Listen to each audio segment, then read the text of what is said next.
Kailash Chandra, transcription number 8 at 100 words per minute. Be ready, 5 seconds to go.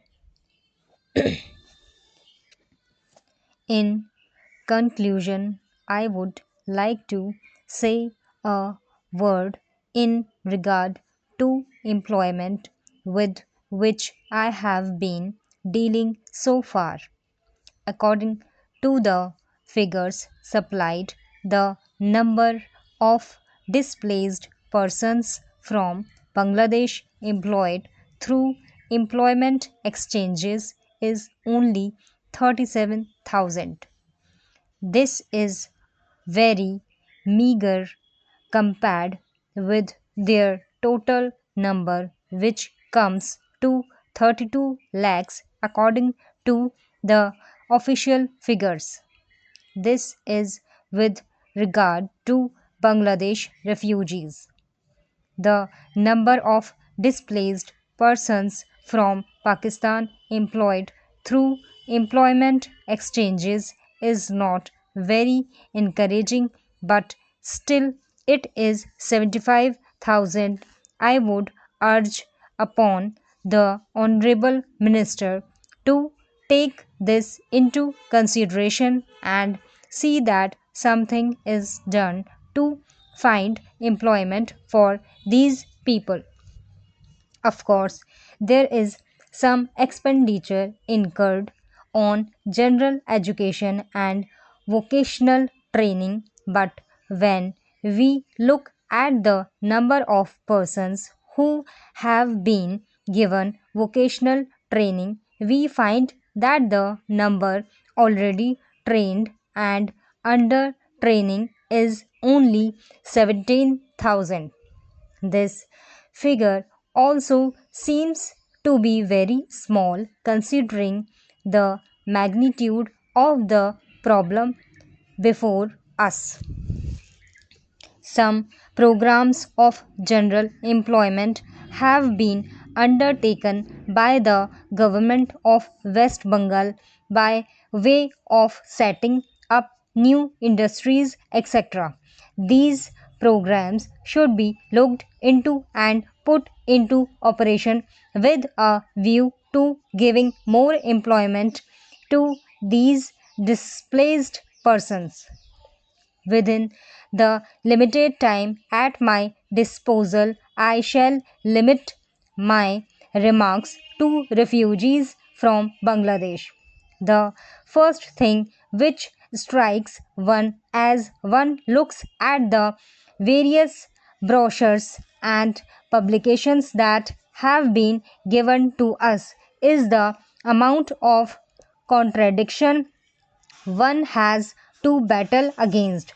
The first contradiction is in regard to the number of persons government think they have rehabilitated in West Bengal, granting that it is difficult to make a final assessment of the number of refugees who have come from Bangladesh. It is still true to say that at least there should be some sort of parity between what the Union Ministry says and what the West Bengal Rehabilitated Ministry says. Only a few days ago, the West Bengal Minister of Rehabilitation said that there are 22 lakhs of refugees who have to be rehabilitated, but the central government's figures are 31 lakhs. Unless the government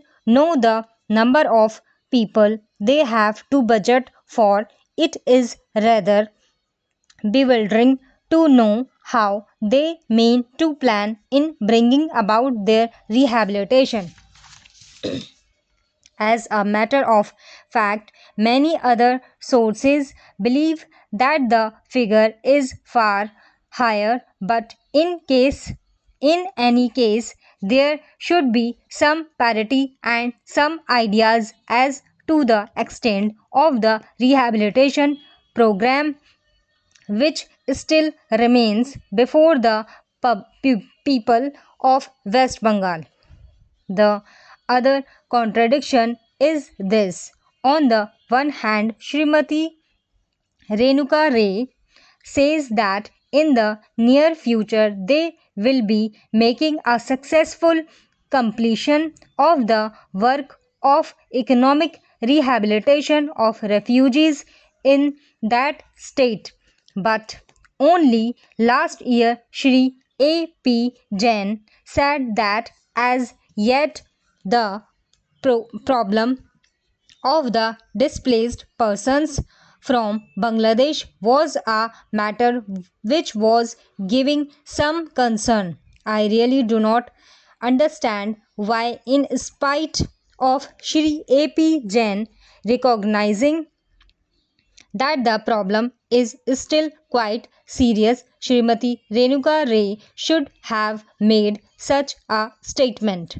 Yet, when we hear the Honorable Finance Minister, we find that there has been a big shortfall in rehabilitation budget. I think that if the fact finding committee's report had been published, the assignment the assessment that we have rehabilitated about 50% of the people of Bangladesh who came over as displaced persons would have become quite clear in regard in its incorrectness. As a matter of fact, when we went round the camps and colonies in West Bengal, we found that as yet not more than 15% of the people have been rehabilitated in the sense that they are able to eke out their sustenance on the poorest levels. It is not more than 15%, and I think the figures of the fact finding committee are still lower. I think this is something that we have to take very seriously and put our minds to and apply all the resources that we have to find out how we will be able to tackle this problem of rehabilitation.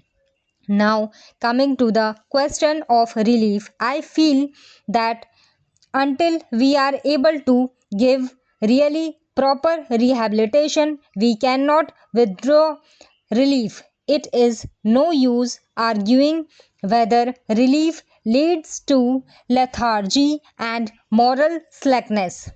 Unless our rehabilitation policies are fruitful, have we any right to starve the people to death?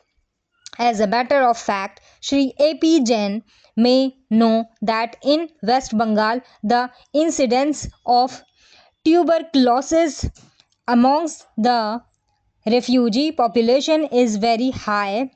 Only a small percentage of them is catered for by the medical relief given by the Directorate of Rehabilitation. If I am to tell you the tragic fate of the refugee in West Bengal, I would refer to a report which appeared in February 1954